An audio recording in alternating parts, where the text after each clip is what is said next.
అందరికీ నమస్కారం. ముందుగా ఓం శ్రీమాత్రే నమః అని కామెంట్ పెట్టి లైక్ చేసి మా ఛానల్ని సపోర్ట్ చేయండి ఫ్రెండ్స్. ఈ నెల 29న కొత్త అమావాస్య సూర్యగ్రహణంతో కలిసి వస్తుంది. అలాగే ఎప్పుడైనా సరే గ్రహణం అనేది అమావాస్య, పౌర్ణమి తిథులలో వస్తుంది. అలాగే ఈసారి కూడా రాబోయే అమావాస్య సూర్యగ్రహణంతో కలిసి వచ్చింది. అది కూడా కీడుతో వస్తుంది. ఇది చాలా పవర్ఫుల్. అయితే ఈ అద్భుతమైన రోజున ఎవరైతే కొడుకులు ఉన్నవారు ఈ పరిహారం చేస్తారో వారికి ఉండే గ్రహణ దోషాలు అన్ని కూడా పోతాయి. దిష్టి దోషాలన్నీ కూడా వెళ్ళిపోతాయి. వారు చక్కగా జీవితాన్ని గడపగలుగుతారు. కొడుకులు ఉన్నవారు ఖచ్చితంగా ఈ పరిహారం చేయండి. గ్రహణంతో అమావాస్య వస్తుంది కాబట్టి దానికి చాలా శక్తి ఉంటుందని శాస్త్రాలు చెబుతున్నాయి. కాబట్టి ఈరోజు తప్పనిసరిగా కొడుకులు ఉన్నవారు ఈ పరిహారం చేస్తే అద్భుతమైన ఫలితాలు వస్తాయి. మీరు పట్టిందల్లా బంగారం అవుతుంది.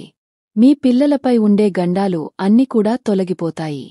వారికి ఎలాంటి ఇబ్బంది అనేది లేకుండా ఉండడానికి ఉపయోగపడే పరిహారం కాబట్టి ఖచ్చితంగా మేము చెప్పిన విధంగా ఆచరించండి. నార్మల్గా మన పెద్దలు కూడా మనకు చెబుతూ ఉంటారు, అమావాస్య లేదా పౌర్ణమితో గ్రహణం కలిసి వస్తే పిల్లలకు కీడు జరుగుతుంది అని మన పెద్దలు కూడా చెబుతూ ఉంటారు. అది కూడా ఒక ప్రత్యేకమైన పద్ధతిలో మీ పిల్లలకు దిష్టి తీయాలి. అంటే కొడుకు వంశోద్ధారకుడుపై ఉండే చెడు తొలగిపోవడానికి ఉపయోగపడే పరిహారం.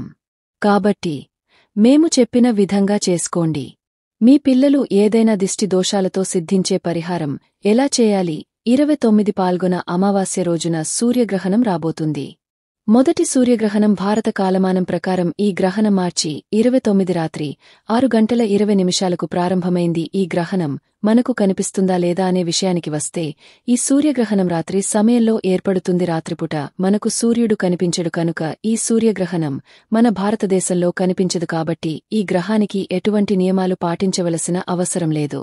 కాని గ్రహణ ప్రభావం మాత్రం తప్పకుండా ఉంటుంది. అంటే పట్టు విడుపు స్నానాలు లేదు, ఆహారమీద దర్భగడ్డి వేయనవసరం లేదు. అలాగే దేవాలయాలు కూడా ఏమీ క్లోజ్ చేయరు, అవసరం కూడా లేదు. కాని గర్భిణీ స్త్రీలు మాత్రం గ్రహణ నియమాలు తప్పనిసరిగా పాటించాలి. గ్రహణ సమయంలో అసలు బయటకు రాకూడదు. ఈరోజు తప్పకుండా ఈ చిన్న పరిహారం చేసుకోవడం వలన మీకు మంచి ఫలితం వస్తుంది. సంవత్సరం పొడుగునా అష్టైశ్వర్యాలు, మీ పిల్లల ఎదుగుదల బాగుండాలని, పిల్లలకు ఎలాంటి ఇబ్బంది కలగకూడదని, మీ పిల్లలు ఒకవేళ సంపాదిస్తూ ఉంటే వారికి దిష్టి దోషాలు ఉన్నాయని బాధపడుతూ ఉంటారు కదా, అలాంటి వాళ్లు ఈ పరిహారం తప్పనిసరిగా చేసుకోండి. అలాగే మీ పిల్లల మీద గ్రహణం ఎఫెక్ట్ కూడా పడకుండా ఉంటుంది.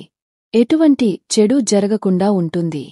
ఈ గ్రహణం మగ పిల్లలు కొడుకులు ఉన్నవారి యొక్క జీవితంపై ఎక్కువగా ప్రభావం చూపుతుందని శాస్త్రాలు చెబుతున్నాయి. కాబట్టి కొడుకులు ఉన్నవారు ఈరోజు మేము చెప్పే పరిహారం చేసుకుంటే రావడం జరుగుతుంది. అలాగే ఈ పరిహారం చేయడం వల్ల వారి జీవితం అనేది మారిపోవడమే కాకుండా వారికి ఉండే ఇబ్బందులన్నీ తొలగిపోతాయి. గ్రహణ విషకిరణాలు వెదజల్లుతూ ఉంటాయో అంటే గ్రహణం పట్టేటప్పుడు విషకిరణాలు భూమి మీదకు ప్రసరిస్తాయో ఆ కిరణాల ప్రభావం కూడా పిల్లలపై పడకుండా చక్కగా ఉండడానికి కూడా ఈ పరిహారం అనేది ఉపయోగపడుతుంది. అలాగే ఈ గ్రహణం అమావాస్య శనివారం రోజు కావడం కూడా కొంచెం కీడుని కలిగిస్తుంది. దీనివలన మగపిల్లలకు కీడు జరుగుతుంది. కాబట్టి మగపిల్లలపై చెడు ప్రభావం లేకుండా ఆ పిల్లలకు ఎలాంటి ఇబ్బందులు కలగకుండా ఉండాలంటే ఈ పరిహారం చేయాలని శాస్త్రాల్లో చెప్పడం జరిగింది. గ్రహణం పూర్తయిన తర్వాత ఈ పరిహారం చేసుకోవాలి. తద్వారా పిల్లలపై ఉన్న చెడు దృష్టి, నెగటివ్ ఎనర్జీ అంతా కూడా పోతుంది. మా పిల్లలు బాగా ఇబ్బంది పెడతారు, అన్నం తినరు, మారం చేస్తూ ఉంటారు. అలాంటి వాళ్లు ఏంటంటే ఈ అమావాస్య రోజున మర్చిపోకుండా రాత్రి 10 గంటల తర్వాత మీరు ఈ పరిహారం చేసుకోవచ్చు. పిల్లల జీవితాలు మారిపోతాయి. పిల్లలకు ఉండే దిశ దోషాలతో పాటు కొన్ని రకాల ఇబ్బందులు కూడా తొలగిపోతాయి. కొంతమంది పిల్లల్ని చూస్తే కుళ్ళుకుంటూ ఉంటారు, కుతంత్రాలు జరుపుతూ ఉంటారు, పిల్లలకు దిష్టి పెడుతూ ఉంటారు, వారి ఎదుగుదల బాగుండకూడదని కొన్ని ప్రయోగాలు కూడా చేస్తూ ఉంటారు. కాబట్టి కూడా ఒక రకంగా ఉపయోగపడే పరిహారం అని చెప్పుకోవచ్చు. అనారోగ్య సమస్యలు ఉన్నా సరే అవి ఖచ్చితంగా తొలగిపోతాయి. ఖచ్చితంగా మీరు ఆశ్చర్యపోతారు.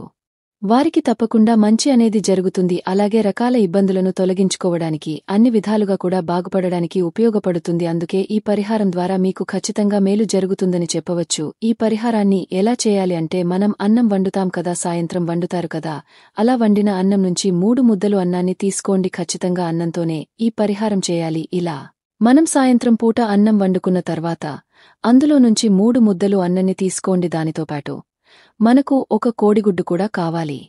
మనం ప్రత్యేకంగా చెప్పుకోవలసిన అవసరమే లేదు. కోడిగుడ్డు దిష్టికి చక్కగా పనిచేస్తుంది. గుడ్డితో ఏ పరిహారం చేసినా మంచి ఫలితం వస్తుంది. పిల్లలకు చిన్న చిన్న అనారోగ్య సమస్యలు వస్తూ ఉంటాయి కదా, అటువంటి అనారోగ్య సమస్యలను కోడిగుడ్డుతో తొలగించుకోవచ్చు. 3 ముద్దలు చేసుకోండి. అలా 3 ముద్దలు చేసిన తర్వాత ఒకటి వచ్చేసి ఎరుపు రంగులో ఉండాలి, అంటే ఒక ముద్దకి కుంకుమ తెలపండి. ఆ తర్వాత ఇంకొకటి వచ్చేసి పసుపుతో చేయండి. 3వ ముద్దను తెలుపు రంగులో ఉంచేయండి. ఇలా ఈ 3 ముద్దలు తయారు చేసుకున్న తర్వాత ఒక కోడిగుడ్డును తీసుకున్న తర్వాత దానిపైన ఖచ్చితంగా సర్కిల్ వేయాలి. ఆ సర్కిల్కి దిష్టిబొమ్మలాగా కళ్ళు పెట్టాలి. ఎందుకంటే కోడిగుడ్డుపై ఇలా వేస్తే మీ పిల్లలకు ఏదైనా సరే కొంచెం గాలి ఉన్న కొంచెం ధూళి ఉన్న పోతాయి కనుక ఈ 3 ముద్దలను ఒక ప్లేట్లో పెట్టండి. ఈ 3 ముద్దల మధ్యలో కోడిగుడ్డును కూడా పెట్టండి. ఆ తర్వాత మీ కొడుకును ఒకచోట కూర్చోబెట్టి ముద్దలు పెట్టిన ఆ ప్లేట్తో దిష్టిలాగా తీయండి. 7 సార్లు సభ్య దిశలో 7 సార్లు చుట్టూ తిప్పండి. మీకు ఎంతమంది కొడుకులు ఉన్నా వారందరికీ కూడా ఒక్క ప్లేటుతోనే దిష్టి తీయాలి.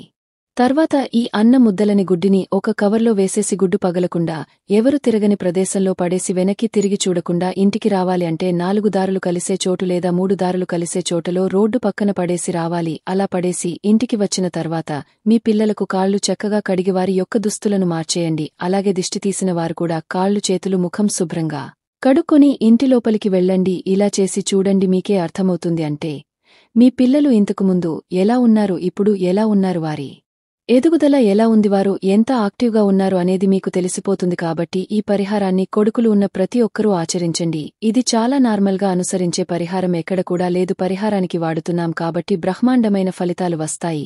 ఇది మన పూర్వీకులు చేసుకున్నాం పరిహారం. ఎవరైనా సరే ఈ పరిహారం చెయ్యొచ్చు, ఎవరైనా సరే చేసుకోవచ్చు. మీ ప్రాంతాన్ని బట్టి ఎలాగైతే మీరు దిష్టి తీస్తారు కూడా మార్చండి. వారికి ఎటువంటి చెడు జరగకుండా కాపాడుకోండి. కలిసి వచ్చినప్పుడు ఇలాంటి పరిహారాలు చేస్తే మీకు అద్భుతమైన ఫలితాలు వస్తాయి. మీకు ఈ వీడియో నచ్చితే తప్పకుండా లైక్ చేసి షేర్ చేయండి. మరిన్ని మంచి వీడియోస్ కోసం మా ఛానల్ని సబ్స్క్రైబ్ చేయండి. ధన్యవాదాలు.